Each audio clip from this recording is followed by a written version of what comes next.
Assalamualaikum warahmatullahi wabarakatuh. Alhamdulillah masih bertemu lagi dengan saya Winarno. Di video kali ini ya masih membahas tentang panduan teknis rumah sakit ya menghadapi adaptasi kebiasaan baru di era pandemi Covid ini ya.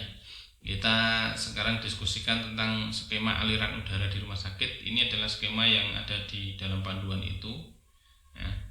Ini adalah gambar yang bagaimana udara ini mengalir sehingga aman untuk petugas kesehatan maupun untuk pasien.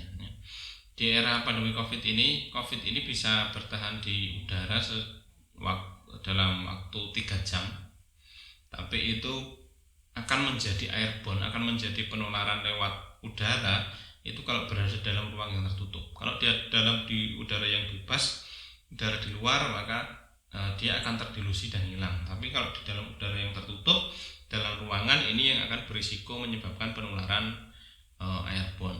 Maka ini gambar ini perlu akan kita bahas ya, walaupun hanya singkat. Gambar semacam ini kita perlu diskusikan, kita perlu sampaikan ya. Ini ada keterangannya. Nomor 1 ini adalah udara dari luar dan saluran udaranya, kemudian udara pada kamar pasien, kemudian ada penyedot udara atau exhaust, kemudian ada udara keluar, alur arus yang keluar ya. Ini prosesnya seperti apa? Kita lihat ini gambarnya adalah gambar ruangannya. Ini udara dari luar atau fresh air ya. Ini kan kandungannya bermacam-macam ya.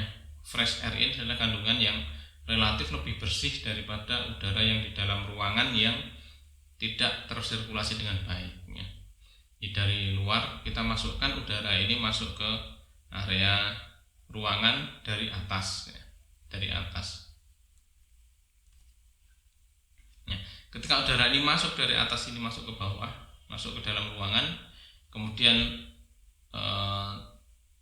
tentunya di dalam ruangan ini ada udara yang berada di sini. Ketika terdorong udara dari luar masuk, maka udara yang ada di dalam ruangan ini akan terdorong untuk keluar. Nih ya, terdorong untuk keluar.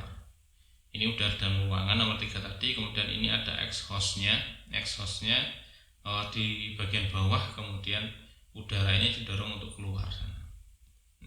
Maka udara yang ada di dalam ruangan ini ketika ada polusi, ada polutan bahan berbahaya, salah satunya misalkan ada virus COVID yang ada di dalam ini, maka udara dari luar yang fresh tadi masuk ke dalam, yang di dalam ini terdorong keluar dan tertarik oleh exhaust ini keluar, maka COVID ini akan keluar ke sana dan di sini akan terdilusi. Ketika berada di udara luar dia akan terdilusi dan hilang. Nah, begitu. Tapi kalau masih berada dalam ruangan ini akan sangat berbahaya, berisiko pada pasien. Kenapa alirannya ini inletnya udara masuk ini dari atas, kemudian udara keluarnya ini exhaustnya ini berada di bawah?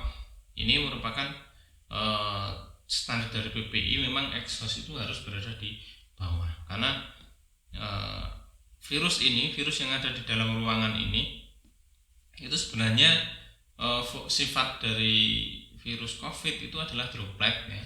Ketika dia keluar dari mulut, keluar dari penderita COVID, dia sebenarnya jatuh ke bawah atau jatuh nempel di permukaan. Ketika kemudian mengering, ketika udaranya partikelnya itu kering ya, kemudian virusnya ini terbawa angin dan dia terevaporasi, semacam menguap semacam itu.